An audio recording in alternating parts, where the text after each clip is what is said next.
Para que as promessas se cumpram, cumpra os princípios. No livro de Romanos 12:2 diz: Não se amoldem ao padrão deste mundo, mas transformem-se pela renovação da sua mente, para que sejam capazes de experimentar e comprovar a boa, agradável e perfeita vontade de Deus. Deus literalmente pode tudo. Ele pode mudar toda a sua realidade hoje. A verdade é que quando Deus quer fazer alguma coisa, Ele faz como e quando quiser. Muitos de nós não recebemos de Deus por não entendermos e não praticarmos alguns princípios. Princípios esses milenários, colocados na Palavra de Deus, que estão à disposição gratuitamente para todos aqueles que querem ler, entender e crer. Esses princípios, quando cumpridos, fazem acontecer o que era impossível. Fazem uma família ser restaurada, transformam uma vida financeira falida em uma vida financeira próspera. Está chegando um tempo em que Deus vai desenvolver todos os níveis de inteligência do povo. Atingiremos níveis de sabedoria que nunca na história foi registrada. Por quê? Por que isso em nossa geração? Porque nós vivemos em uma geração que está preparando o tempo do fim.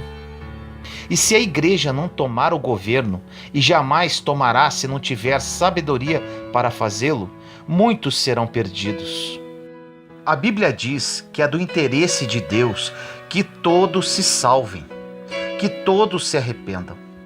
Então, literalmente, o Senhor está colocando a igreja em uma escola para aprendermos e pararmos de fazer as coisas do nosso jeito. A educação é algo tão importante para Deus, é tão fundamental e essencial, que Jesus tinha uma escola. Você pode observar que o ministério de Jesus, digo e afirmo sem duvidar, era um só: ensinar. Por quê? Leia a agenda de Jesus, de Marcos, Mateus, Lucas e João. Você vai observar que quando ele se movia de um local para o outro, era para ensinar. Operar milagres nunca foi a prioridade de Jesus, pois ele precisava fazer em 3 anos o que Romanos 12:2, do início da mensagem, nos sugere: transformar a mentalidade, realizar uma metanoia, uma transformação de mente nas pessoas. E para realizar essa mudança de mentalidade, não existe outro caminho que não seja a educação. Milagre muitas pessoas fizeram antes de Jesus. Observe a Bíblia e comprove quantas pessoas ressuscitaram mortos. O caminho não era do milagre, era da educação. Não existe transformação sem esse diálogo, sem esse ensinamento. Observe que quem estava no caminho pedindo milagre era justamente quem não estava sentado na escola de Jesus. Agora eu te digo, não é ruim pedir milagre, mas a verdade é que quando estamos no caminho certo, nós somos o milagre.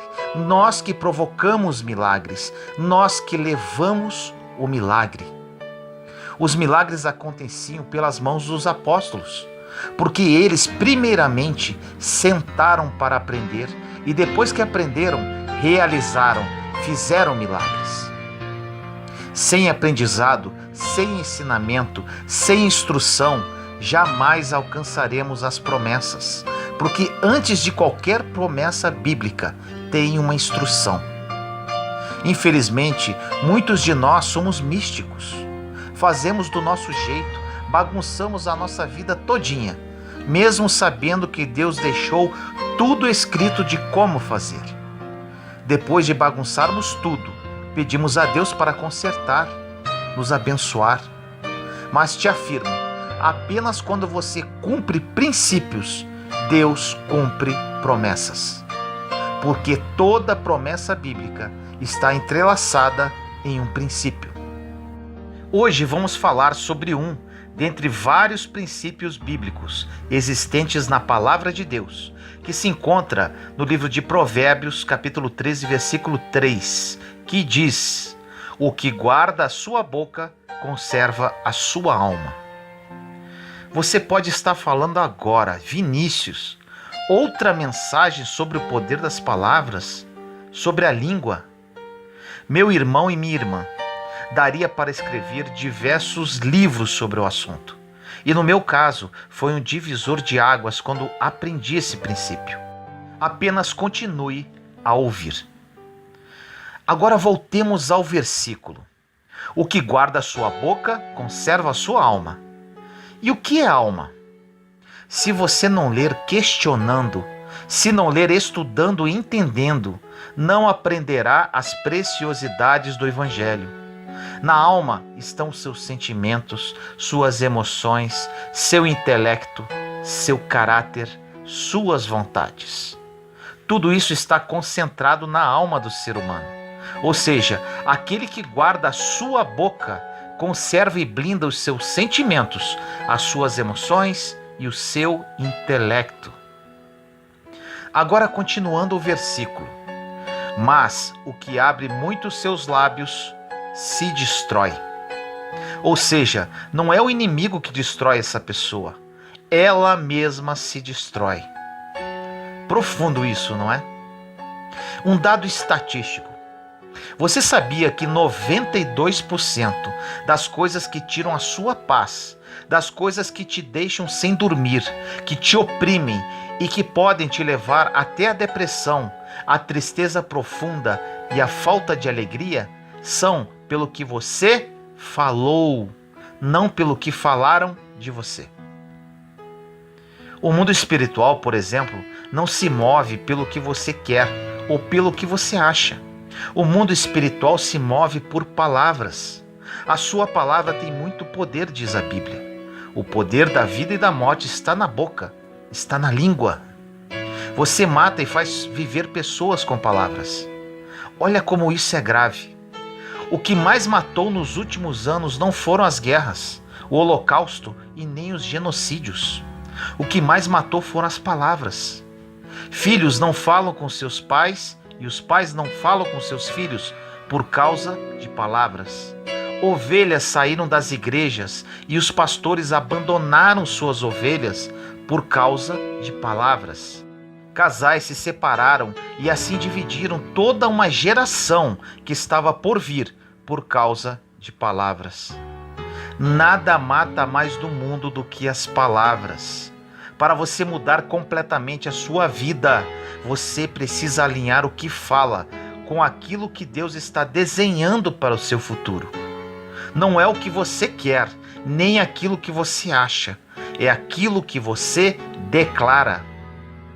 A Bíblia diz que quando o arcanjo Miguel contendia com o diabo e disputava a respeito do corpo de Moisés, ele não ousou pronunciar juízo de maldição contra ele, mas disse: que o Senhor te repreenda.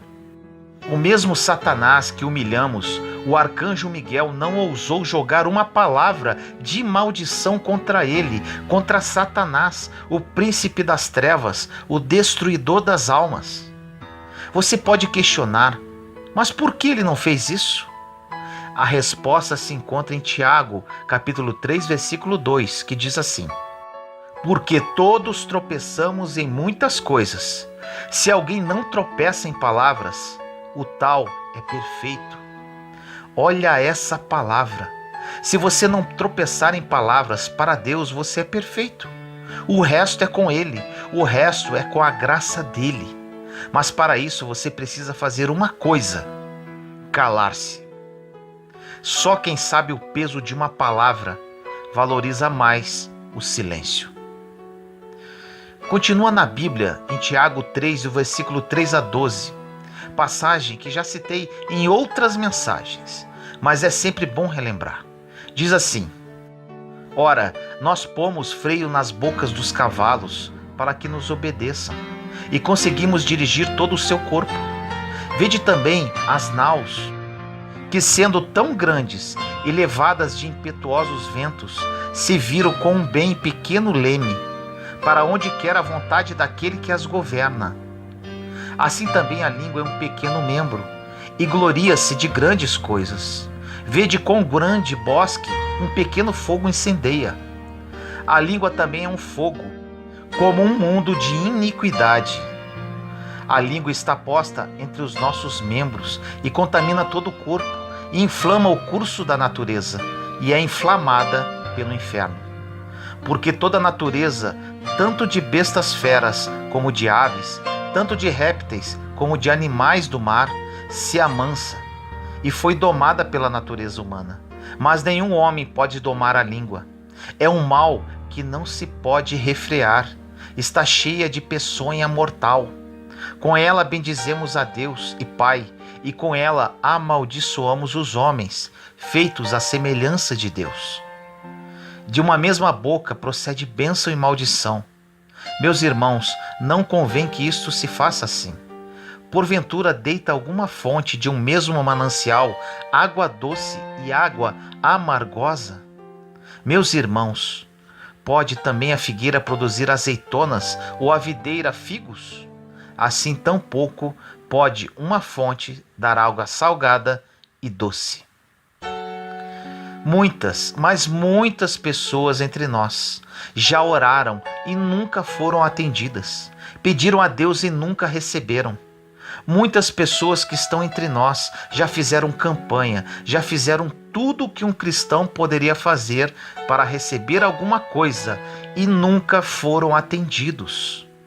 Agora eu te digo, existe um poder e um código atrás de cada palavra que sai da sua boca. Quando o arcanjo Miguel não ousou pronunciar palavras de juízo contra Satanás, é porque ele conhecia os princípios celestiais. Ele sabia que quem usa a boca para a água amargosa não poderá usá-la para a água doce. Quem usa a boca para amaldiçoar, quando quiser abençoar, não surtirá efeito. Quem usa a boca para falar mal, criticar e fofocar, quando for profetizar, simplesmente a promessa não se cumpre. Porque da mesma fonte jamais sairá água doce e salgada. Jamais sairá bênção e maldição ao mesmo tempo. Precisamos escolher hoje que tipo de fonte que será a nossa boca, porque a nossa vida poderá ser programada pelo que declaramos.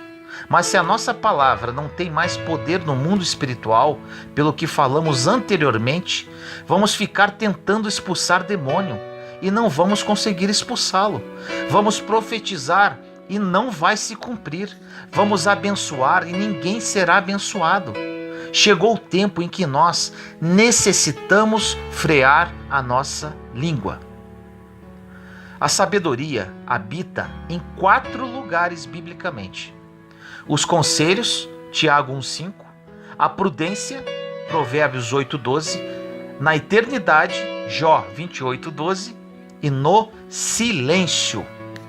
Essas são as formas de alcançar a sabedoria. Chegou um tempo que, como corpo de Cristo, seremos tão educados biblicamente que o nosso coração nunca mais pedirá nada a nosso favor. Sempre será a favor de alguém.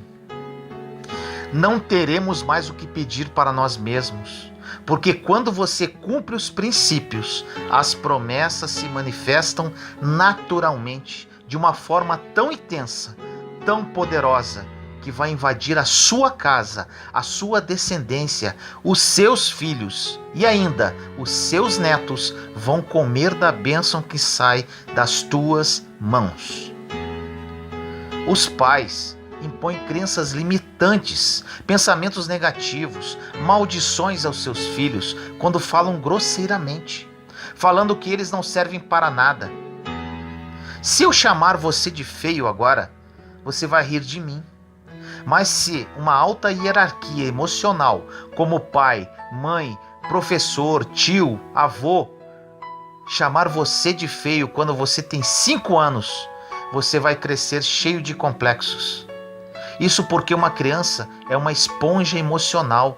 Ela não absorve com filtro como nós, adultos. Tudo que você fala contra seus filhos terá um efeito no futuro. Muitas pessoas, quando o filho é um adolescente, falam assim: meu Deus, aonde foi que eu errei? Onde foi que você errou? Ai, se Deus colocasse uma televisão e mostrasse tudo que você errou. Quando você está debaixo de uma confusão mental, você metralha com palavras e depois se arrepende. Mas infelizmente já falou. O inferno não está preocupado com o seu arrependimento. Só Deus está. O inferno já pegou a palavra que você falou e vai usá-la contra você. Como passamos 1 minuto de nossa vida falando mal dos outros? Ou vai dizer que você nunca fez isso?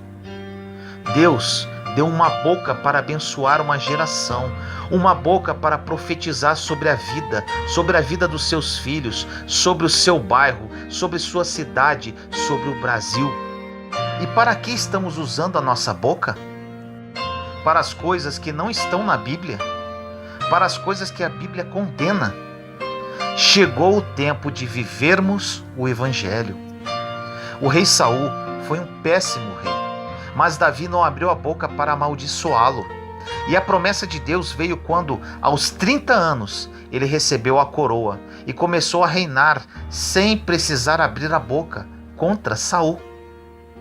Você não precisa falar de ninguém. Aquele que guarda a sua boca é perfeito, conforme diz em Tiago 3. Porque o silêncio é que vai fazer você cumprir o princípio que libera a promessa.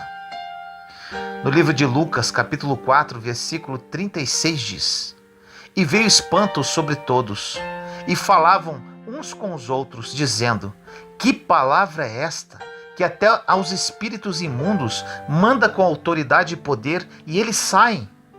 E a sua fama divulgava-se por todos os lugares, em redor daquela comarca. Quando Jesus falava, ninguém dizia: gente, que pregação bonita, olha como ele se veste bem. As pessoas falavam: que palavra é essa? As pessoas vão te julgar pelas palavras que você fala. As pessoas vão saber quem é você pelo tipo de palavras que saem da sua boca. Nunca mais abra sua boca para amaldiçoar.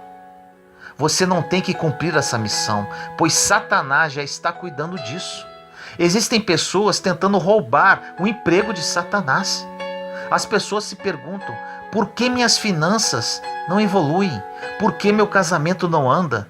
Estou na igreja há muito tempo e não acontece nada.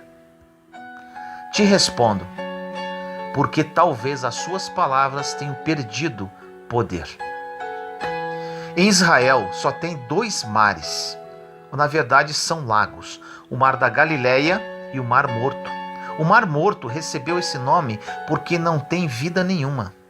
É impossível ter vida marítima nesse mar, por causa da alta taxa de salinidade. A concentração de sal é muito forte. Depois de alguns quilômetros, você chega ao Mar da Galileia. Lá você vê barcos, quiosques, pessoas arrastando redes com peixes. E você questiona: meu Deus, qual a diferença de um para o outro? A diferença é que um tem água doce e o outro tem água salgada. Se você continuar sendo uma fonte de água salgada, amarga, não terá vida em você. Muitas pessoas terão que pedir perdão pelo que falou, cumprir os princípios biblicamente, para Deus cumprir as promessas.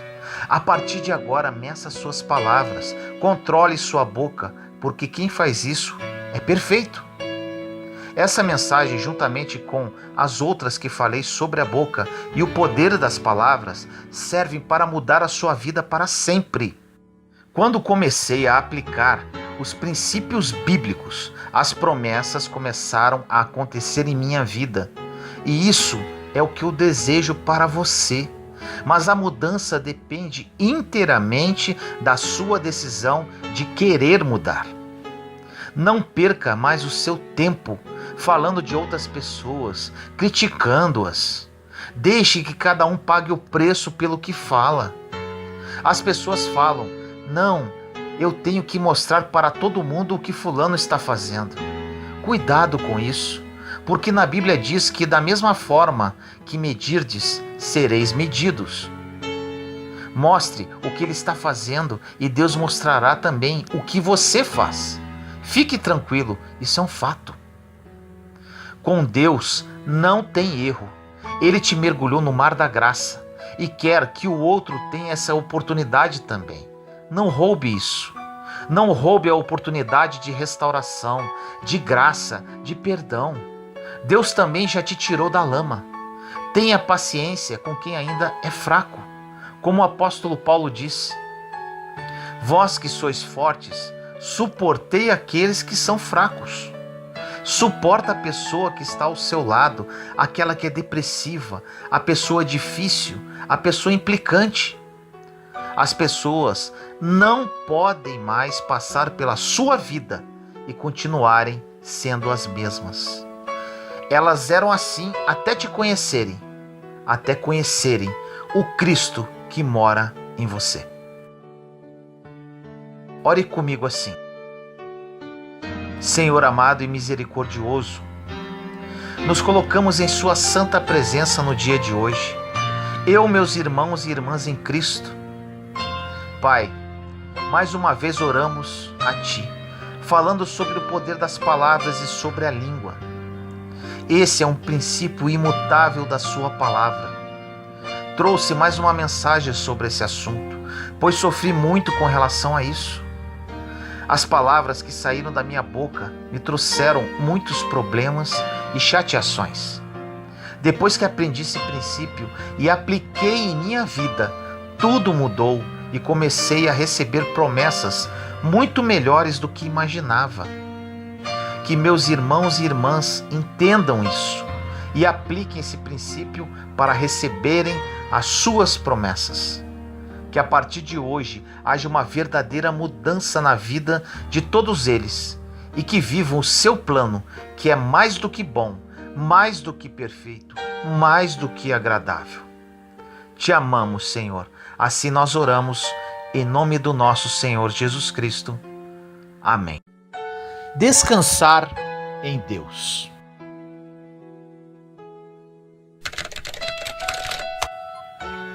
No livro de Mateus, capítulo 11, versículos de 28 a 30 diz: venham a mim, todos os que estão cansados e sobrecarregados, e eu lhes darei descanso. Tomem sobre vocês o meu jugo e aprendam de mim, pois sou manso e humilde de coração, e vocês encontrarão descanso para suas almas, pois o meu jugo é suave e o meu fardo é leve. Acalmar-se e alegrar-se. Essa escritura é muito confortadora. O Senhor dá refrigério à nossa alma. Nesta passagem, o próprio Jesus nos convida para nos dar refrigério, mas não refrigério para o nosso corpo, e sim para nossas almas.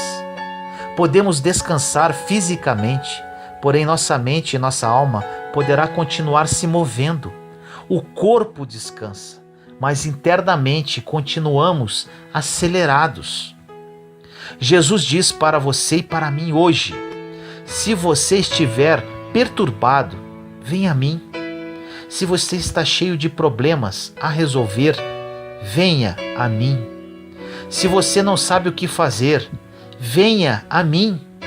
Se você está passando por qualquer fardo em sua vida, venha a mim. Se buscarmos ao Senhor, encontraremos refrigério e alívio. Podemos dizer que, na verdade, a nossa alma precisa de umas férias. Podemos tirar férias do nosso corpo e ainda assim não estaremos de férias de nossas almas. Temos duas vidas, uma interna e outra externa. E com toda certeza, a nossa vida interior é extremamente mais importante para Deus do que a nossa vida exterior. Infelizmente, a grande maioria das pessoas preocupam-se muito mais com as exterioridades. Nossa mente e nossas emoções precisam de férias. Precisamos mudar a forma de encarar a vida. Podemos nos tornar cansados interiormente devido ao turbilhão de pensamentos, diversas decisões a tomar e muitas conversas internas. Precisamos aprender a fazer uma coisa de cada vez. Normalmente, no período noturno, estamos mais cansados mentalmente devido à correria do dia. E apesar da oportunidade de descansar os nossos corpos, a nossa mente não para. Preocupação e medo nos desgastam por dentro. Excessiva preocupação sobre o que as outras pessoas pensam sobre nós irá nos desgastar. A insegurança também nos desgastará. Por vezes poderemos até ficar doentes, pois não desligamos internamente. Se você se enquadrou no que eu te falei até agora, você precisa tomar uma decisão. A decisão de mudar. Você precisa buscar a paz interior e não irá consegui-la se não fizer isso de propósito. Temos um inimigo de nossa alma que rouba a nossa paz constantemente.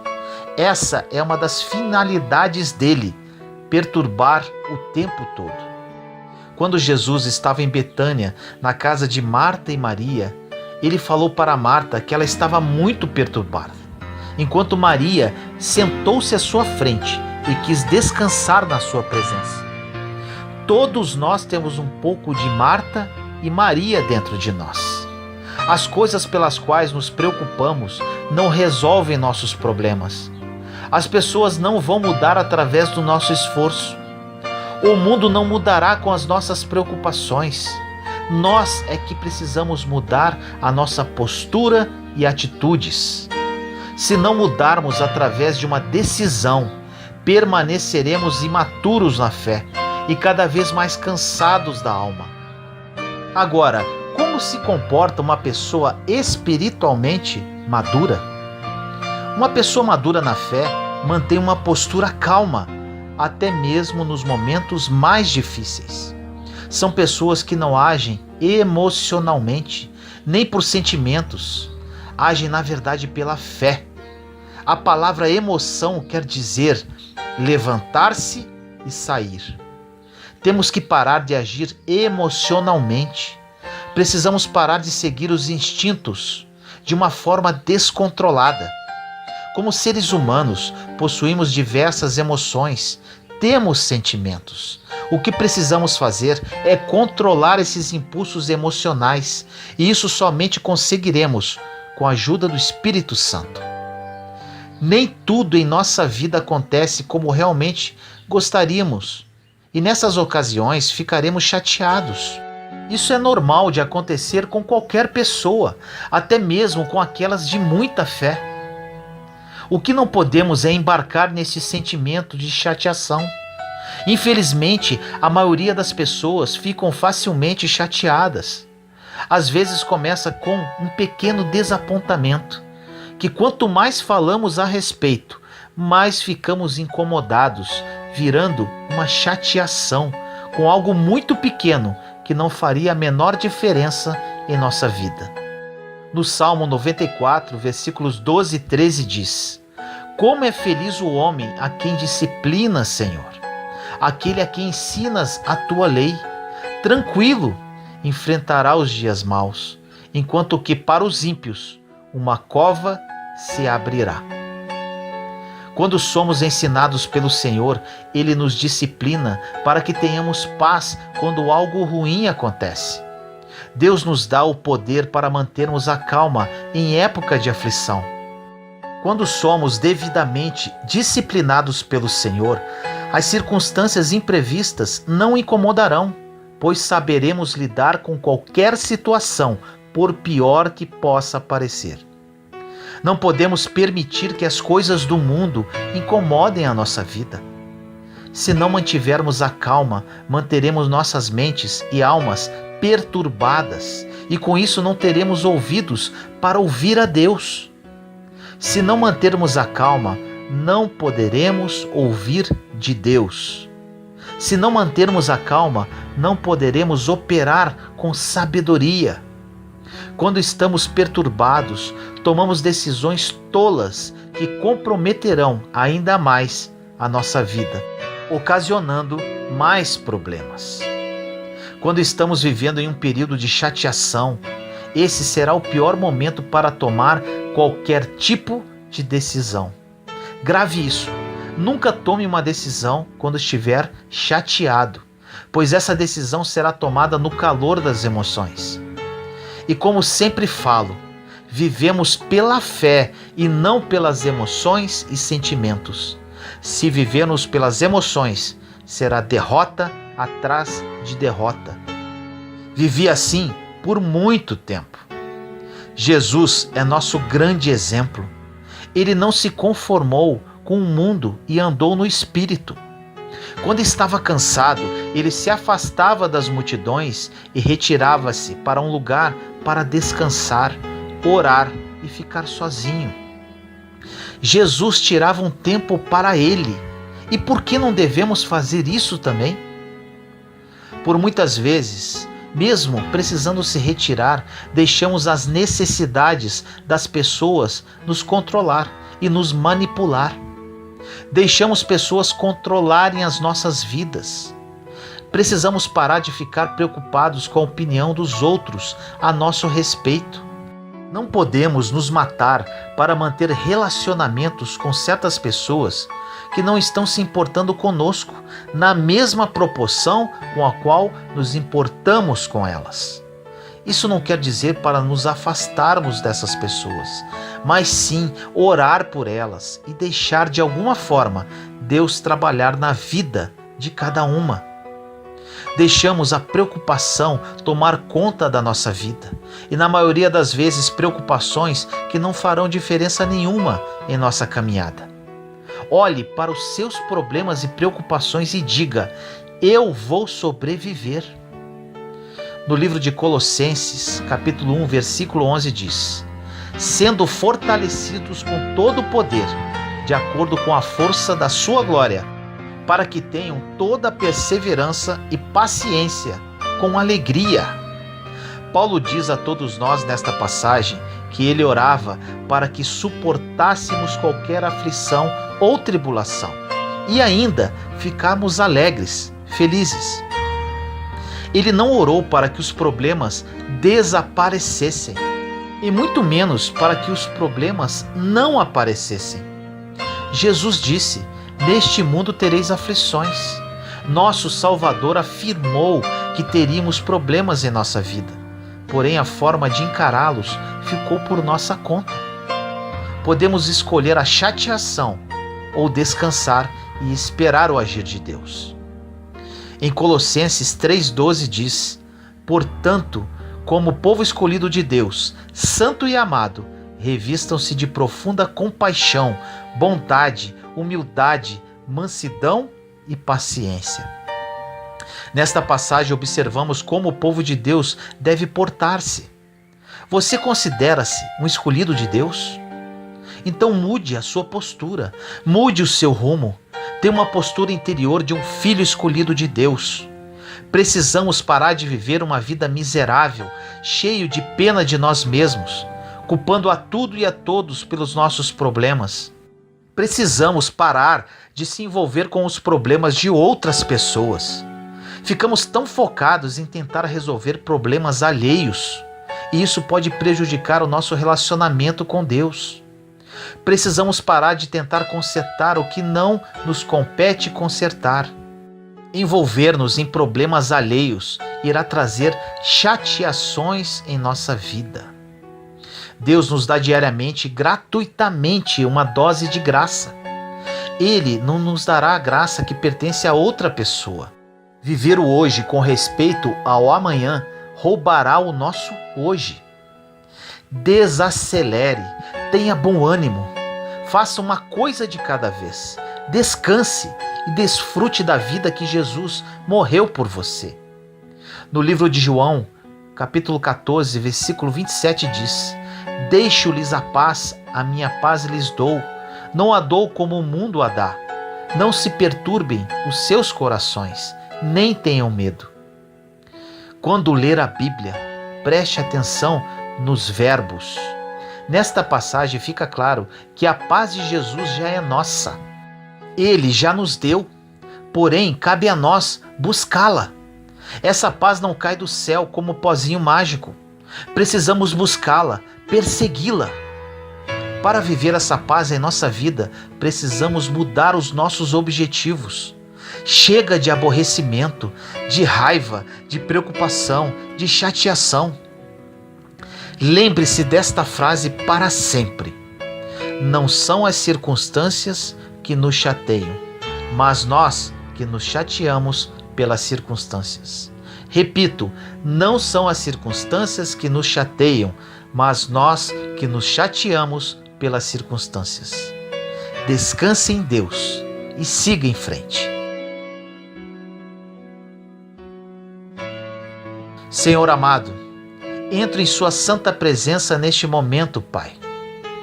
Estamos aqui, seus filhos e filhas, em oração, buscando a sua face. Muitos de nós, Senhor, estamos cansados da mente e da alma. Por mais que tentemos descansar fisicamente, nossa voz interior não para. Chega, Pai. Não queremos viver assim, pois sabemos que precisamos entregar as nossas preocupações no seu altar.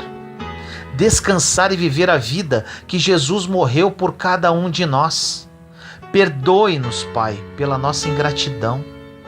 Jesus derramou o seu precioso sangue no madeiro e estamos aqui atordoados, reclamando e cheios de ansiedade. Ajude-nos, Senhor, pela ação do seu Espírito Santo, a acalmar nossos corações aflitos e oprimidos. Somente a sua misericórdia e graça que poderá nos sustentar. Hoje, Pai, estamos dispostos a mudar a nossa atitude e comportar-nos como verdadeiros cristãos. Assim nós oramos em nome do nosso Senhor Jesus Cristo. Amém. É como se você estivesse ligado a uma fonte de energia. Se desligar, você morre. Estar na presença de Deus precisa se transformar no seu principal hábito, para que Ele verdadeiramente esteja em primeiro lugar na sua vida. No livro de Mateus 6,33 diz: busquem, pois, em primeiro lugar o reino de Deus e a sua justiça, e todas essas coisas lhes serão acrescentadas. Por muitas vezes, ao invés de buscarmos o reino em primeiro lugar, buscamos os benefícios do reino. E simplesmente é impossível obter os benefícios do reino se não temos o reino. Buscamos a Deus primeiramente e, consequentemente, as coisas nos procuram. É bem assim que acontece. No livro de Salmos 37,4 diz: deleite-se no Senhor e Ele atenderá os desejos do seu coração. No Salmo 91:1 diz: aquele que habita no esconderijo do Altíssimo descansa à sombra do Todo-Poderoso. Habitar é morar, residir, ficar, permanecer, estar presente. No Salmo 31:20 diz: no abrigo da tua presença os escondes das intrigas dos homens, na tua habitação os proteges das línguas acusadoras. Essas são algumas dentre diversas passagens que nos mostram o quanto é maravilhoso viver em comunhão e intimidade com Deus. Quando encontramos abrigo nele, nada neste mundo poderá nos atingir, nada de mal terá um real efeito sobre a nossa vida. Meu deserto e real encontro com Deus começou no final do mês de julho de 2017. Muitas pessoas me perguntam como que em tão pouco tempo, ou seja, em pouco mais de 2 anos, Deus transformou minha vida de uma forma sobrenatural e intensa. Confesso que ainda tenho muito a caminhar, mas respondo para essas pessoas que minha vida mudou devido à intimidade que criei com o Senhor. Como eu desenvolvi esta intimidade, você ouviu no transcorrer desta mensagem. Agora, muito importante, Deus quer relacionar-se intimamente com todos os seus filhos. Porém, quem escolhe o grau de intimidade somos nós, através da nossa busca, da nossa entrega, das nossas renúncias. Deus não tem filhos preferidos, Ele ama a todos por igual.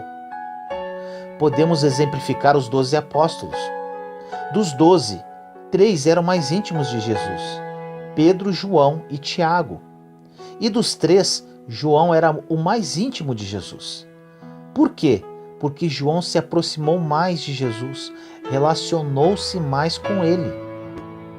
Outro exemplo encontramos em Lucas capítulo 10, versículos de 38 a 42, que diz: Caminhando Jesus e os seus discípulos chegaram a um povoado, onde certa mulher chamada Marta o recebeu em sua casa.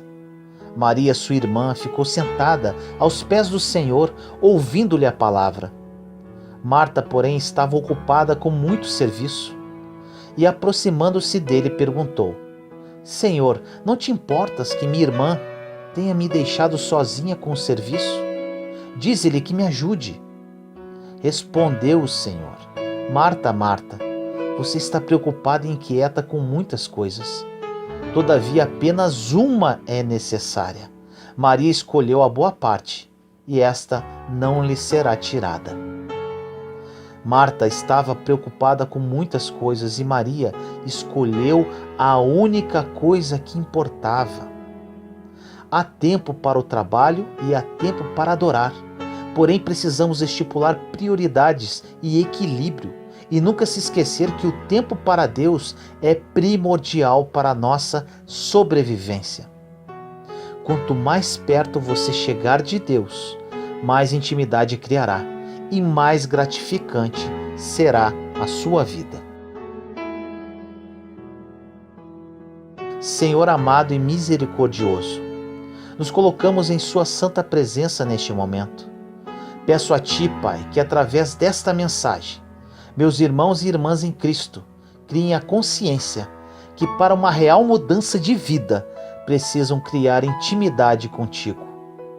Na minha vida foi assim. Quanto mais me aproximei de Ti, mais graça recebi, mais minha vida foi transformada. Que eles usem as chaves para um real relacionamento contigo, a verdade e o tempo. Que hoje seja um divisor de águas na vida de cada um deles e a Sua vontade prevaleça. Toque corações, Senhor, transforme vidas. Que a vida de cada um deles nunca mais seja a mesma e que Seu nome seja glorificado. Assim nós oramos, em nome do nosso Senhor Jesus Cristo. Amém. Como descobrir o meu propósito? Hoje, essa pergunta será respondida.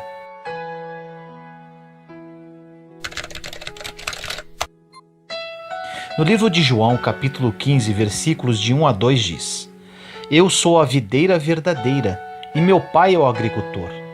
Todo o ramo que estando em mim não dá fruto, ele corta, e tudo que dá fruto, ele poda, para que dê mais fruto ainda. Deus tem um plano para cada um de nós. Deus criou cada um de nós com um objetivo.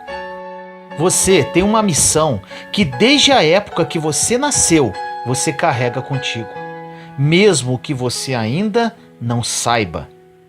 E as confusões da vida, emocionais, mentais, sentimentais e espirituais, acontecem quando você não está devidamente alinhado com este propósito, com esta missão que Deus tem para você.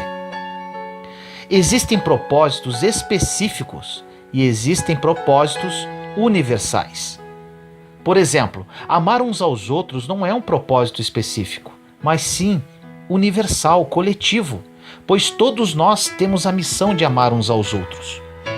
Agora, uns foram chamados para ensinar, e isso é um propósito específico, no qual Deus deu um dom, uma habilidade, um talento para aquela pessoa ensinar.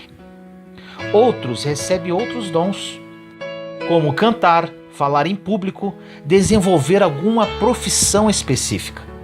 E aqui entramos em algo que vai falar ao seu coração.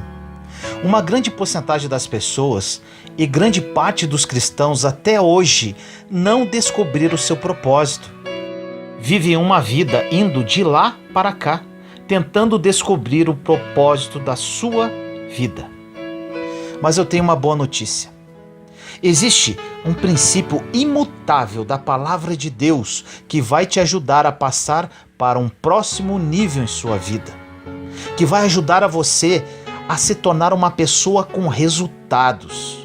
Quero ajudar você a descobrir o seu propósito de vida e caminhar nos planos perfeitos de Deus. Algo importante que você precisa saber: você é julgado e medido pelas pessoas devido a seus resultados. Mas aí você pode falar: mas o importante é ter um bom coração. Sim, com certeza, para Deus sim. Mas você não prega para Deus, você não evangeliza Deus, você não profetiza para Deus. Você faz isso para as pessoas, e as pessoas somente enxergam o que está diante dos seus olhos. Por isso, você precisa ser uma pessoa de resultados na vida, não para impressionar a Deus, até porque Deus não se impressiona com nada do que você possa ter ou fazer, mas para impressionar as pessoas através da palavra que sai da sua boca, através do seu testemunho de vida, através dos frutos e resultados que são evidentes devido à ação de Deus em você. Pare de falar, mas o que importa é o que Deus acha de mim. É claro que importa, para Deus e para as pessoas. Enquanto estamos na terra, precisamos ter resultados que comprovem a ação de Deus em nossa vida para as pessoas. É assim que elas, através da sua vida, se aproximarão de Deus. Muitos cristãos são muito extremistas e dizem: Deus só vê o coração, então não quero saber da minha aparência, da minha vida financeira, não importa a minha vida aqui na terra, pois em breve Jesus voltará. Realmente é tudo verdade. Jesus voltará e Deus somente enxerga o coração. Mas a palavra de Deus não diz que você precisa abandonar o restante. Você precisa sim ter resultados. Então vamos lá. Na Bíblia existe um princípio poderoso e imutável que se encontra em João capítulo 15. No versículo 8 começa assim: nisto é glorificado meu Pai. Antes de dar continuidade a esta passagem, gostaria de dizer algo. Muitas pessoas acham que glorificar a Deus é dizer glória a Deus. Agora vamos analisar o início desta mensagem. Ela diz: nisto é glorificado meu Pai. Ou seja, só existe uma forma de glorificar ao Pai. E com certeza não é proclamando glória a Deus ou toda a honra e toda a glória seja dada ao Senhor. Porque como Deus vê o coração, às vezes a sua boca fala, mas o seu coração está longe, como diz o profeta Isaías. As palavras desta passagem são do próprio Jesus. Ele próprio nos ensina esse princípio imutável. Continuemos no versículo. Nisto é glorificado meu Pai, que deis muito fruto. Ou seja, segundo a Bíblia, você somente glorifica a Deus dando muito fruto. São palavras de Jesus. E continua o versículo: e assim sereis meus discípulos. Nunca diga para as pessoas que você é um discípulo de Jesus se você não tem fruto. Nunca diga que você glorifica o nome do Pai se você não tem fruto. A passagem resumidamente diz: existe Deus Pai e Deus Filho. Você glorifica o Pai quando você dá fruto e assim é chamado de discípulo de Jesus. Muitas pessoas glorificam a Deus dizendo: toda a honra e toda a glória ao Senhor. Agora eu vou te falar algo muito forte. As suas palavras não dizem nada se você não tem frutos para respaldá-las. E como posso dar fruto? Que fruto é esse? Você pode perguntar. Vamos agora ao versículo 1 e 2 citados no início da mensagem. Diz assim: Eu sou a videira verdadeira e meu pai é o agricultor. Todo ramo que estando em mim não dá fruto, ele corta, e todo que dá fruto, ele poda, para que dê mais fruto ainda. Nós somos os ramos conectados à videira. Quando não damos fruto, o pai corta. Mas quando damos frutos, somos podados da mesma forma, para dar mais frutos. Por isso, nunca podemos reclamar das podas de Deus, porque qualquer poda que venha de Deus é para te fazer crescer. Logo, os problemas da vida, as situações difíceis, não vieram para destruir, mas sim para limpar, podar, porque o crescimento vai continuar. No versículo 3 diz: Vocês já estão limpos pela palavra que lhes tenho falado. Te pergunto, qual é a tesoura que poda? Como diz o versículo, a palavra. Quanto mais você se expõe à palavra, mais limpo você fica. Quanto mais você se expõe à palavra, mais fé você tem, porque a fé vem pelo ouvir, e ouvir a palavra de Deus. Bem, está muito boa esta mensagem. Mas e daí? Você pode perguntar, qual o segredo da frutificação? O segredo da frutificação está apenas em uma palavra, e a partir de agora ela será repetida várias vezes nos versículos seguintes. No versículo 4 diz: Permaneçam em mim, e eu permanecerei em vocês. Nenhum ramo pode dar fruto por si mesmo, se não permanecer na videira. Vocês também não podem dar fruto se não permanecerem em mim. Os ramos que somos nós não podemos dar fruto se não permanecermos conectados à videira, em Jesus. Se desconectarmos da videira, morremos, pois é a videira que alimenta os ramos. Nos versículos 5 e 6 diz: Eu sou a videira, vocês são os ramos. Se alguém permanecer em mim e eu nele, esse dá muito fruto, pois sem mim vocês não podem fazer coisa alguma. Se alguém não permanecer em mim, será como o ramo que é jogado fora e seca. Tais ramos são apanhados, lançados ao fogo e queimados. Este versículo diz algo muito interessante. Em outras versões diz que os ramos são apanhados, lançados ao fogo e queimados pelos homens e não por Deus. Ou seja, se você não quiser estar conectado à videira, você cai e começa a secar, porque não está mais sendo alimentado. Quem te joga no fogo depois disso é o homem. O grande segredo para você glorificar ao Pai e ser discípulo de Cristo Jesus é frutificar. E para isso você precisa apenas estar conectado à videira, permanecer. Permanecer significa ficar, persistir, insistir, manter-se, continuar, não desistir. Quem alimenta o ramo é a videira, Jesus Cristo. E quem cuida da videira é o agricultor, Deus Pai. Em tudo isso você precisa fazer apenas uma coisa: permanecer. Independente das tuas lutas, dos teus problemas, se você foi traído, está sendo humilhado, está desempregado, está doente, está com problemas familiares graves. Eu não sei o que você está vivendo hoje na sua vida, mas por pior que seja a situação, eu te digo hoje, com toda a minha fé, apenas permaneça, fique, persista, mantenha-se, continue e nunca desista. Acredite. Agora olha esse versículo. Versículo 7 diz: Se vocês permanecerem em mim e as minhas palavras permanecerem em vocês, pedirão o que quiserem e lhes será concedido. Aqui existe algo incrível. Aí você pode perguntar: quer dizer então que eu posso pedir o que quiser? Sim, se você permanecer conectado a Jesus e as palavras dele permanecerem em você.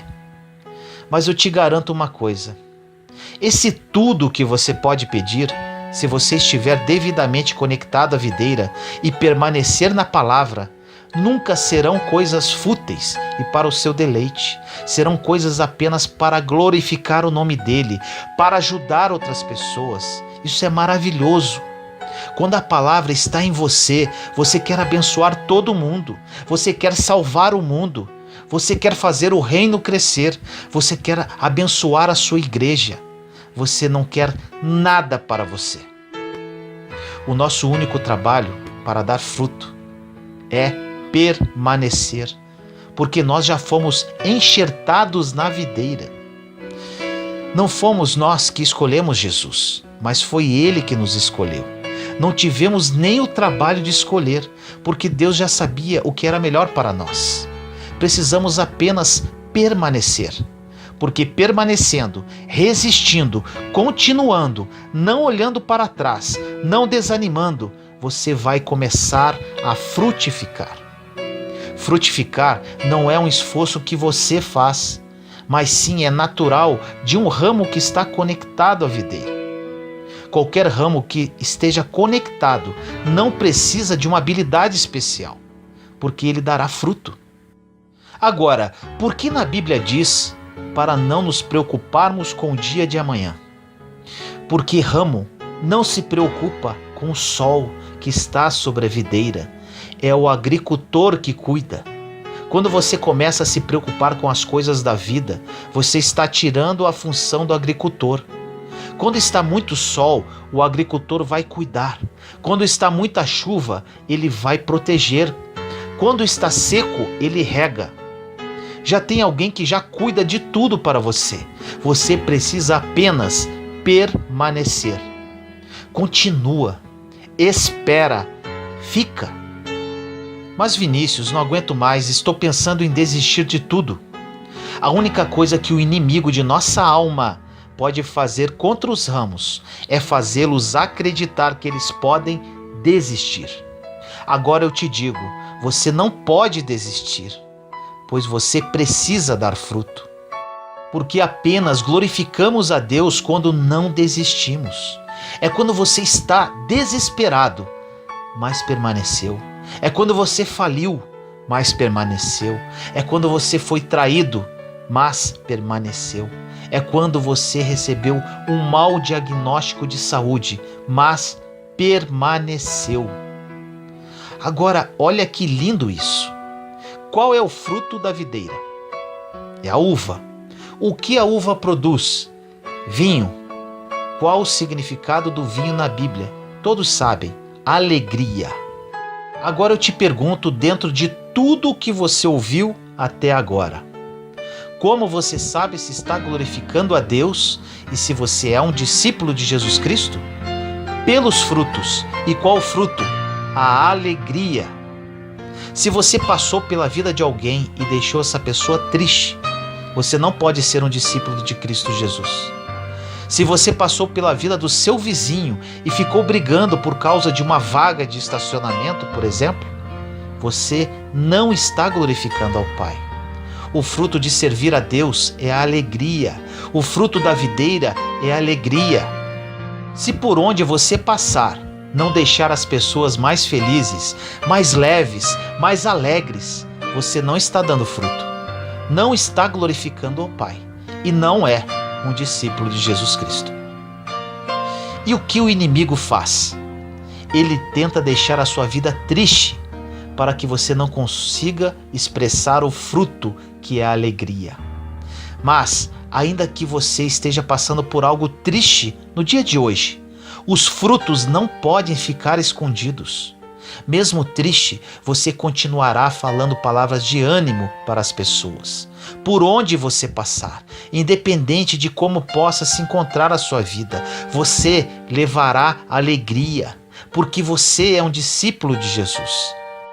Não sei o que fizeram com a sua vida, como você está hoje, mas independente disso, você pode se controlar em relação a isso e agir da forma contrária, levando alegria para a vida das outras pessoas. Você pode controlar se dará um bom ou um péssimo fruto.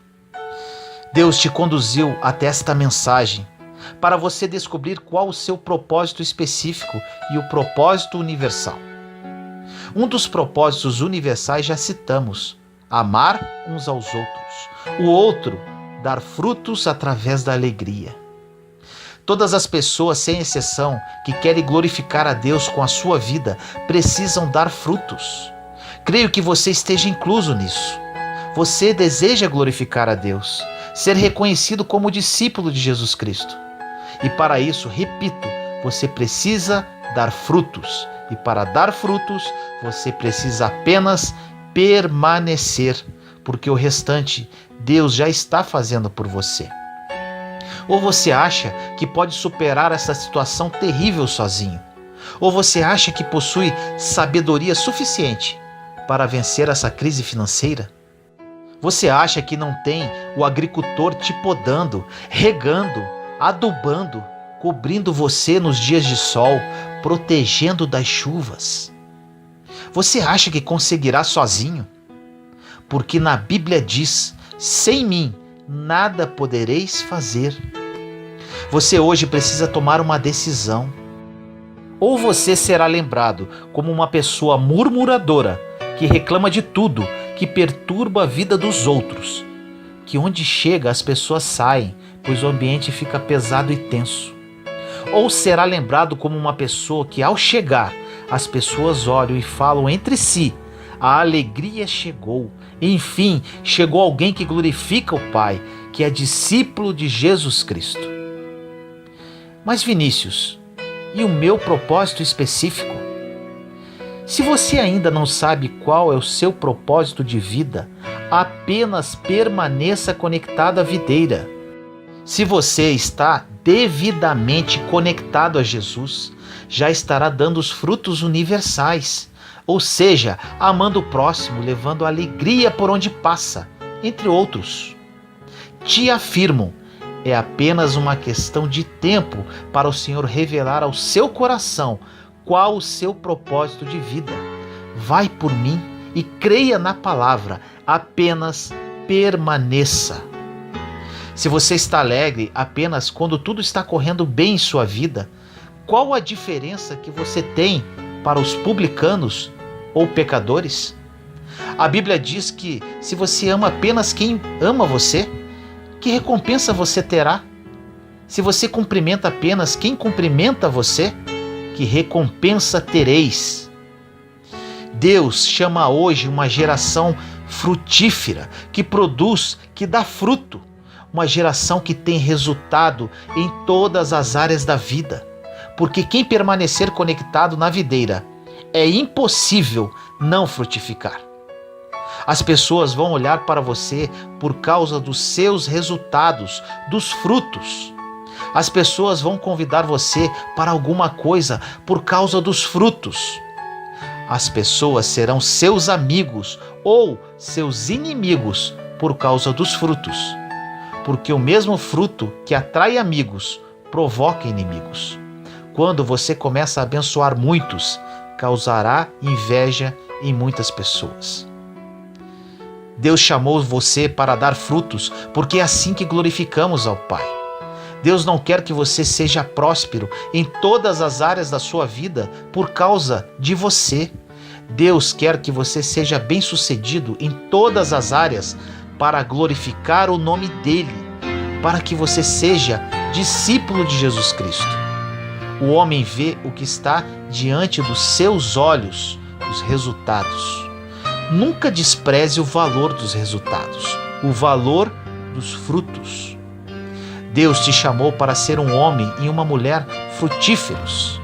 Você terá frutos financeiros, frutos familiares, frutos espirituais, ministeriais. Você terá frutos por onde passar, porque você nunca vai desistir, vai permanecer e os frutos vão começar a chegar. Os frutos virão e todas as pessoas perceberão que você é um discípulo de Jesus Cristo. Todas as pessoas saberão que você glorifica o nome de Deus, e não porque você diz glória a Deus, mas por causa dos seus frutos, dos seus resultados. Ninguém mais passará pela sua vida a partir de hoje sem sentir alegria, sem sentir paz. Não existe dia triste para quem frutificou na alegria. Existem dias pesados, dias que nos destroem. Existem dias que pensamos em desistir. E é exatamente o que o inimigo deseja: a nossa desconexão da videira, para que os homens nos pisem e joguem-nos no fogo. A tristeza é uma opção. Você não pode escolher o que vem contra você. Você não pode escolher perder alguém. Você não pode escolher ser mandado embora do seu emprego. Você não escolhe o dia difícil, o dia mau. Ele simplesmente vem e é obrigatório, chega para todos. Mas você pode escolher como irá reagir nos dias difíceis. Você pode escolher se vai se entregar ou vai permanecer. Ninguém que permaneceu ficou sem dar fruto. Existirá um dia em que você estará carregando os seus frutos. Será o dia da recompensa. É quando você vê que tudo valeu a pena. Valeu a pena esperar no Senhor. Valeu a pena aguentar. Valeu a pena sobreviver. Valeu a pena permanecer. Valeu a pena insistir. Valeu a pena continuar caminhando, apesar das humilhações e afrontas. Valeu a pena, mesmo quando você achava que não aguentava mais, mas suportou. Você acha que Deus, depois de ter sido fiel com tantas pessoas durante milênios, não será fiel com você? Deus nunca falhou em toda a história da humanidade. Todas as vezes que você observou um homem ou uma mulher de Deus falharem, não foi porque Deus permitiu a falha, mas porque eles resolveram se desconectar da videira. Chegará um tempo que as pessoas irão reconhecer que Cristo em nós é a esperança da glória, por causa dos nossos frutos, por causa dos nossos resultados. Agora, grave isso. O resultado não tem a ver com você, pois toda a bênção que Deus dá envolve muitas pessoas, é coletiva. Assim aconteceu com Abraão. Deus abençoa um para alcançar a todos. O que Deus tem para a sua vida não é apenas para você, é apenas o início de uma bênção que envolverão muitas pessoas ao seu redor e também pessoas distantes. Os frutos que você vai carregar é para todo mundo. É por isso que virá em grande quantidade. O primeiro milagre de Jesus em Caná da Galileia foi transformar água em vinho. O casamento durava dias e o vinho havia acabado. E juntamente com isso acabava a alegria. Jesus pediu para trazer talhas e mandou enchê-las de água. Aquela água se transformou em vinho. O maître disse: "Vocês deixaram o melhor vinho para o final?" Agora eu te digo, Jesus não transformou aquele melhor vinho para dizer que tudo o que ele fazia era bom. Jesus fez isso porque cada um dá aquilo que tem. Em Jesus não tem nada mais ou menos. Em Jesus não tem nada para baixo. Quando você pede algo para ele, ele só sabe dar o melhor, porque é o que ele carrega. Não existe fruto na sua vida que vai apodrecer se você permanecer conectado na videira, porque dele só sai o melhor fruto, só sai o melhor vinho. Os melhores resultados estarão nas mãos do povo de Deus, os melhores empregos, as melhores redes sociais, os melhores destaques. Agora eu te digo, você pode estar sofrendo com muitos ataques, sofrendo muitas tentações, passando por muitos problemas, passando por dificuldades sem tamanho. Enquanto você não desistir e permanecer conectado à videira, prepara os teus celeiros, porque os frutos vão chegar e em grande quantidade.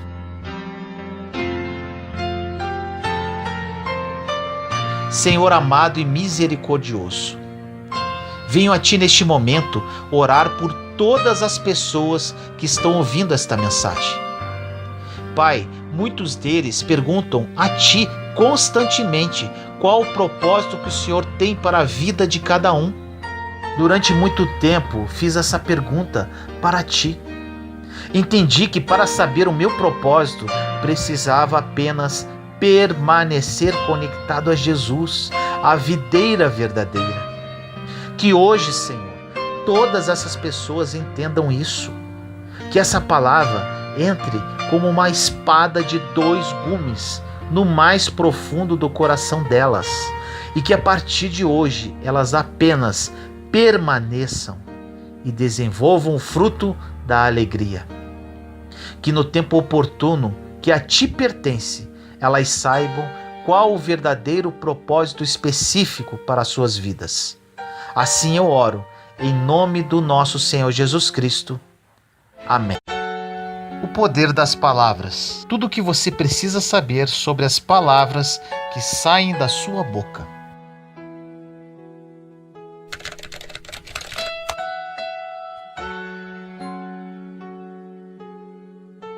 No livro de Provérbios, capítulo 18, versículo 21 diz: A língua tem poder sobre a vida e sobre a morte. Os que gostam de usá-la comerão do seu fruto. As palavras são cheias de poder. Elas podem curar ou podem ferir. Podem ministrar morte ou podem ministrar vida. Podem incentivar ou podem desencorajar. Podem fortalecer ou podem derrubar. Pessoas se divorciam por causa das palavras. Famílias são destruídas por causa das palavras. Pessoas perdem empregos devido às palavras. A insegurança pode dominar a vida de uma pessoa devido às palavras que foram ditas para ela. Devido a esse grande poder das palavras, precisamos escolhê-las muito bem. Precisamos nos responsabilizar pelas palavras que proferimos. Porém, vale a pena salientar que ninguém poderá domar a sua língua sozinho. E para isso, precisamos da ajuda de Deus. Sem exceção alguma, todas as pessoas passarão por muitas tribulações e aflições em suas vidas. A grande tendência do ser humano é verbalizar os seus sentimentos. E, infelizmente, na maioria das vezes, o que sai de suas bocas é reclamação, murmuração e blasfêmia. No livro de Tiago, capítulo 1, versículo 2 diz: Meus irmãos, considerem motivo de grande alegria o fato de passarem por diversas provações.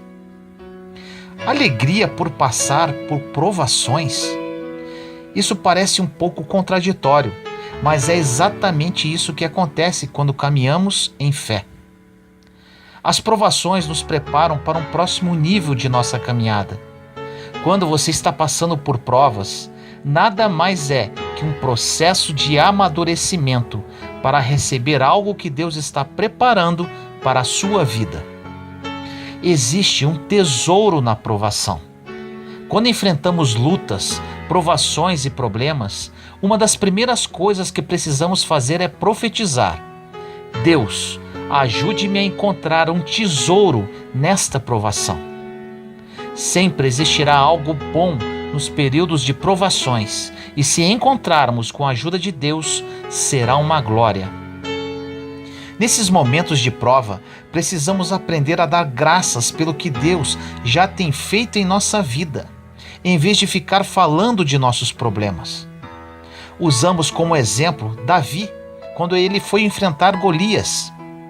Davi não ficou falando do que ele via, ou seja, da grandeza do gigante ou da sua armadura poderosa.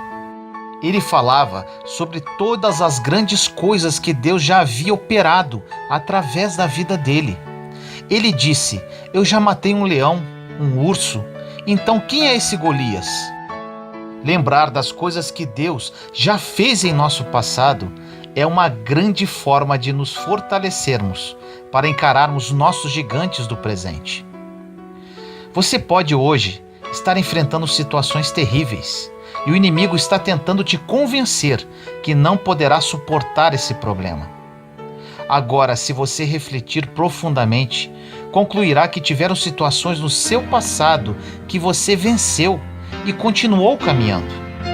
E ainda, em sua palavra, Deus nos diz que não enfrentaremos problemas maiores do que podemos suportar, pois cada situação Ele proverá uma saída. Em 1 Coríntios, capítulo 10, versículo 13 diz: Não sobreveio a vocês tentação que não fosse comum aos homens. E Deus é fiel. Ele não permitirá que vocês sejam tentados além do que podem suportar. Mas, quando forem tentados, Ele lhes providenciará um escape para que o possam suportar. Nunca diga, não tem saída, isso é demais para mim. O que você proclama através da sua boca poderá lhe trazer mais fraqueza dia após dia. Aprenda a acreditar no que a palavra de Deus diz. E ao invés de proclamar derrota, proclame a palavra. Diga, conforme diz em Filipenses 4,13, tudo posso naquele que me fortalece. O Senhor nunca irá nos abandonar.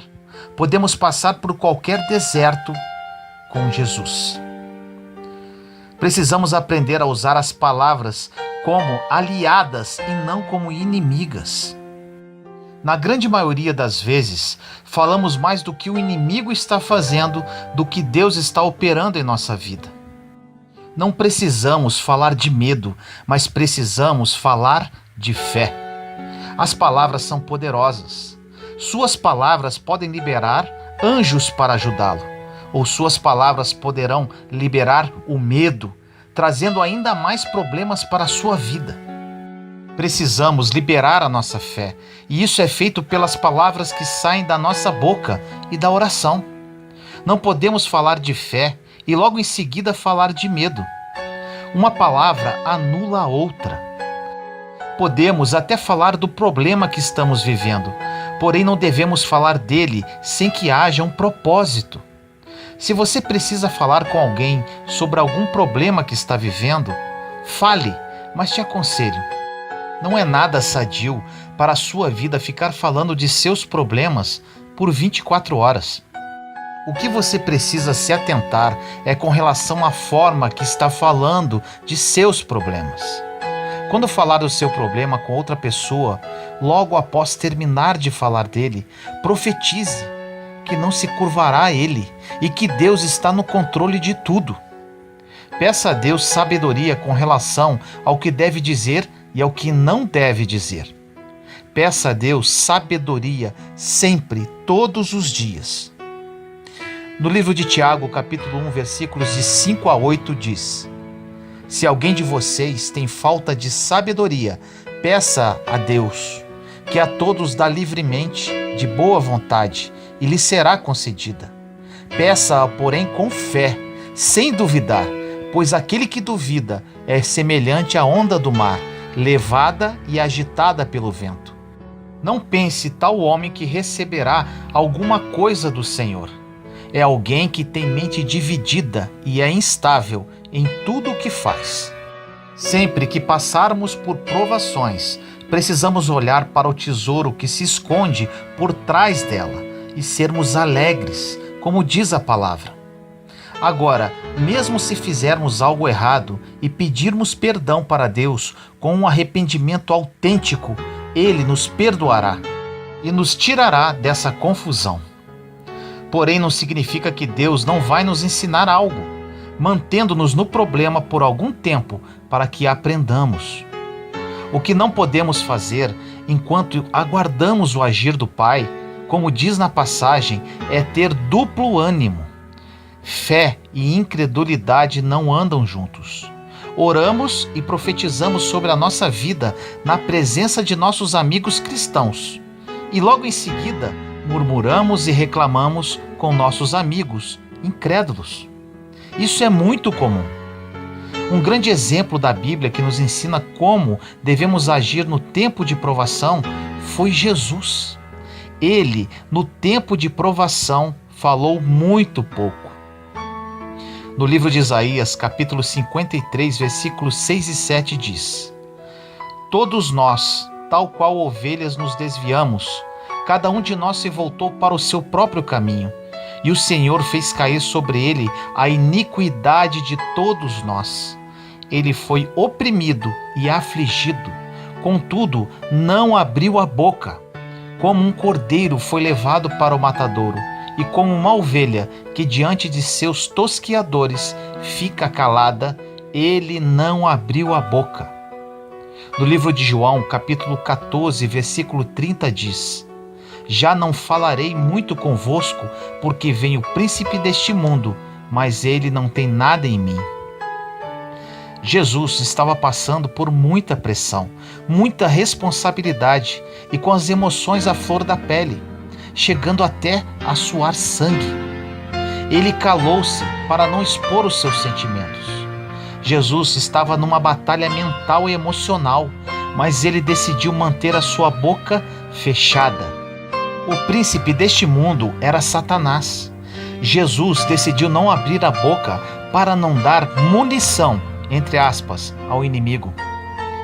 Às vezes entregamos e perdemos todas as bênçãos que Deus tem para nós, porque não fechamos a nossa boca. Quando estivermos numa provação e as emoções estiverem à flor da pele, precisamos nos retirar, conversar com nós mesmos e manter a boca fechada.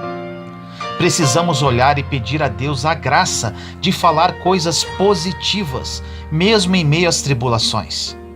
Quando estiver muito difícil e você tenha que falar algo, peça a Deus que coloque as palavras em sua boca, para que saiam apenas palavras edificadoras e não coisas inúteis e sem sentido. Existe um ditado popular que diz que temos 2 ouvidos e apenas uma boca, para ouvirmos mais e falarmos menos. Isso é uma grande verdade. Se ficarmos calados para ouvir, aprenderemos muito mais do que ficar simplesmente falando sem parar. A sabedoria com as palavras é primordial para a nossa existência. Da nossa boca deveriam sair apenas palavras para edificar e encorajar. A sabedoria ao falar é tão importante que precisamos nos atentar até no que falamos para o nosso irmão com relação ao nosso testemunho de vida, ao que Deus tem operado em nós. Dependendo da forma que falarmos, poderemos deixar o próximo ainda pior, pois poderá soar gabação, por mais bem intencionados que estivermos. Precisamos de sabedoria. No livro de Provérbios, capítulo 27, versículos 1 e 2 diz: Não se gabe do dia de amanhã, pois você não sabe o que este ou aquele dia poderá trazer. Que outros façam elogios a você, não a sua própria boca. Outras pessoas, não os seus próprios lábios. Quando fazemos algo de bom, não devemos deixar a mão direita saber o que a esquerda está fazendo. Tudo o que fazemos, absolutamente tudo, devemos fazer para o Senhor, e ainda devemos estar dispostos a fazer em segredo, a menos que seja conveniente alguém saber. Precisamos de sabedoria. Quantas coisas falamos para alguém para que ela nos olhe com admiração? Se aprendermos a manter as coisas entre nós e Deus, seremos muito abençoados, a não ser que Ele nos dê permissão para compartilhar. Precisamos criar intimidade com Deus, para que Ele confie a nós os seus segredos, para que Ele nos ensine quando é tempo de dizer as coisas e quando é tempo de não dizer. No livro de Tiago, capítulo 3, versículos de 5 a 10 diz: Semelhantemente, a língua é um pequeno órgão do corpo, mas se vangloria de grandes coisas. Vejam como um grande bosque é incendiado por uma simples fagulha. Assim também a língua é um fogo, é um mundo de iniquidade. Colocada entre os membros do nosso corpo, contamina a pessoa por inteiro, incendeia todo o curso de uma vida, sendo ela mesma incendiada pelo inferno. toda espécie de animais, aves, répteis e criaturas do mar. Doma-se e é domada pela espécie humana. A língua, porém, ninguém consegue domar. É um mal incontrolável, cheio de veneno mortífero. Com a língua bendizemos ao Senhor e Pai, e com ela amaldiçoamos aos homens, feitos à semelhança de Deus. Da mesma boca procedem bênção e maldição. Meus irmãos, não pode ser assim. Os maiores problemas que saem de nossas bocas: murmuração, reclamação, palavras negativas. No livro de Efésios, capítulo 4, versículo 29 diz: nenhuma palavra torpe saia da boca de vocês, mas apenas o que for útil para edificar os outros, conforme a necessidade, para que conceda graça aos que a ouvem. Se falarmos palavras positivas, de fé, elas edificam. Se falarmos de medo e negatividade, isso irá nos derrubar e causará um efeito negativo sobre os outros. Em Provérbios 18, 21 diz: a língua tem poder sobre a vida e sobre a morte. Os que gostam de usá-la comerão do seu fruto. Em Êxodo 17, 3 diz: mas o povo estava sedento e reclamou a Moisés: por que você nos tirou do Egito? Foi para matar de sede a nós, aos nossos filhos e aos nossos rebanhos? O povo israelita, na ocasião de sua saída do Egito em direção à terra prometida, é o maior exemplo do que não devemos fazer com a boca. Eles reclamavam de tudo e de todos. Nesta passagem, eles reclamavam para Moisés. Além de reclamarem, eles estavam culpando Moisés pela situação deles. É muito mais fácil culpar os outros do que assumir os próprios erros. Isto é muito comum no meio cristão. No livro de Êxodo acontece algo interessante. No capítulo 16, o povo de Israel estava morrendo de fome. E no capítulo 17, eles estavam morrendo de sede. Ou seja, nunca estavam satisfeitos com nada e sempre arrumavam uma razão para reclamar. Você conhece alguém assim? No livro de Números, capítulo 21, versículos 4 e 5 diz: partiram eles do Monte Hor, pelo caminho do Mar Vermelho, para contornarem a terra de Edom. Mas o povo ficou impaciente no caminho e falou contra Deus e contra Moisés, dizendo: por que vocês nos tiraram do Egito para morrermos no deserto? Não há pão, não há água, e nós detestamos esta comida miserável. Percebemos que o povo israelita não precisava de milagres, mas sim de maturidade espiritual. É isso que acontece com muitos de nós na caminhada da fé. Se Deus não der um milagre e não tivermos maturidade espiritual, quando tivermos outro problema, teremos que ter outro milagre, e assim por diante. Agora, se tivermos maturidade, seremos sempre os mesmos, não importando as circunstâncias. E este é o objetivo de Deus em nossas vidas, pois Ele não quer bebês, mas sim pessoas maduras na fé. Se tivermos um coração ranzinza, não há milagre que baste. Vamos acabar reclamando até do milagre que recebemos. No livro de Números, capítulo 21, versículo 6 diz: então o Senhor enviou serpentes venenosas que morderam o povo e muitos morreram. Esse é o resultado que o povo israelita recebeu. Ou seja, murmurar, reclamar, resmungar, não apreciar os milagres de Deus, encontrar falhas nos outros, igual porta aberta para as serpentes, igual mordeduras, igual morte. Em Números 21:7 diz: o povo foi a Moisés e disse: pecamos quando falamos contra o Senhor e contra você. Ore pedindo ao Senhor que tire as serpentes no meio de nós. E Moisés orou pelo povo. Precisaram aproximadamente 23 mil pessoas morrerem para o povo criar consciência do que estavam fazendo. Esta foi a consequência da sua reclamação. Deus não quer fiéis que murmurem e reclamem. Fiéis a Deus não fofocam, nem julgam, nem criticam.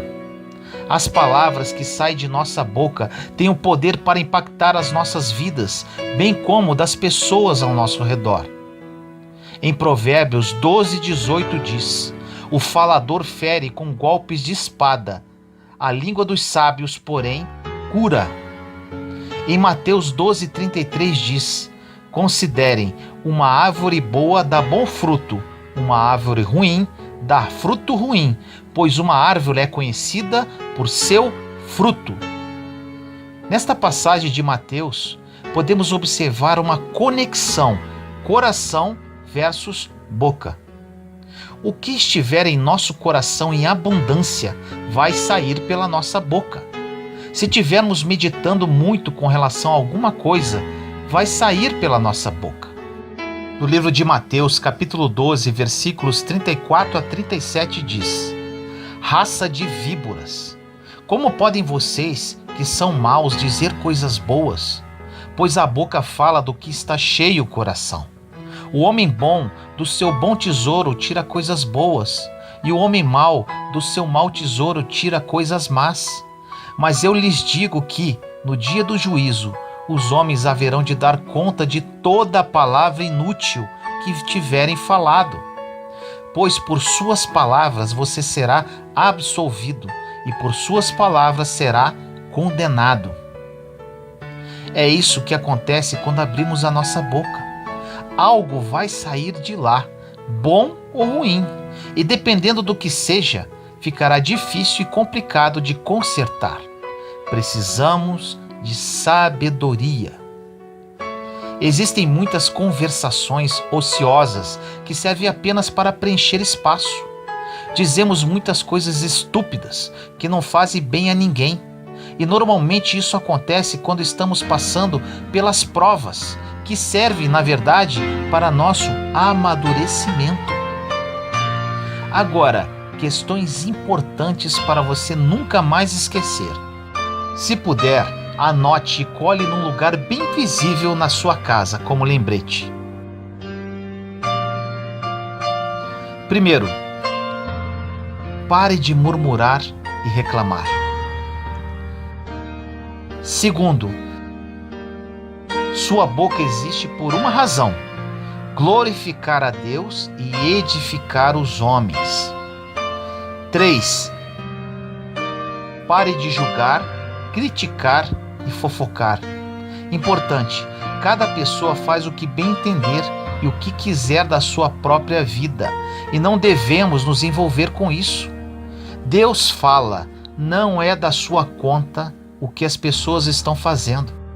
É diante de mim que elas vão cair e ficar no dia do julgamento. E você não deve se preocupar, isso não é da sua conta. 4. Ouça mais e fale menos. Você tem 2 ouvidos e apenas uma boca. 5.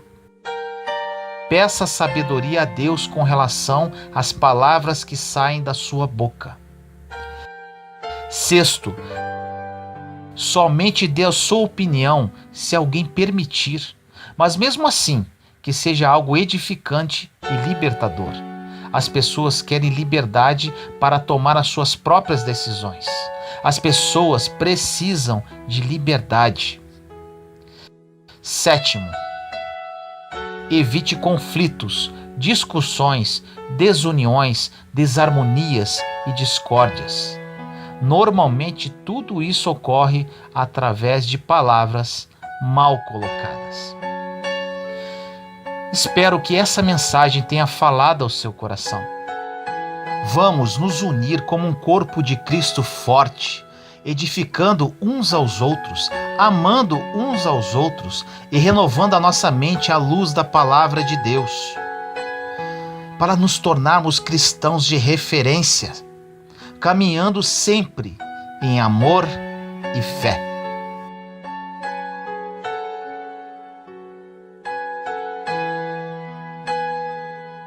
Senhor amado e misericordioso, Venho orar por todos os meus irmãos e irmãs em Cristo nesse dia. Tive muitos problemas em minha vida devido à minha língua. Sofri muito para me libertar deste mal, Senhor, para que as palavras que saíssem da minha boca fossem apenas palavras vindas diretamente de Ti. Existem muitos de seus filhos hoje, Pai, que sofrem desse mal. Dê sabedoria a todos eles, Senhor, e que hoje seja um recomeço na vida de cada um com relação às palavras pronunciadas. Que essa mensagem fale aos corações e que o corpo de Cristo seja coeso e forte, caminhando sempre em união, fé e amor. Assim eu oro em nome do nosso Senhor Jesus Cristo. Amém. Juntos somos fortes. Compartilhe esta mensagem para que mais pessoas sejam edificadas. Inscreva-se no canal e acione o sininho para ser notificado de novos vídeos. Te amo em Cristo Jesus.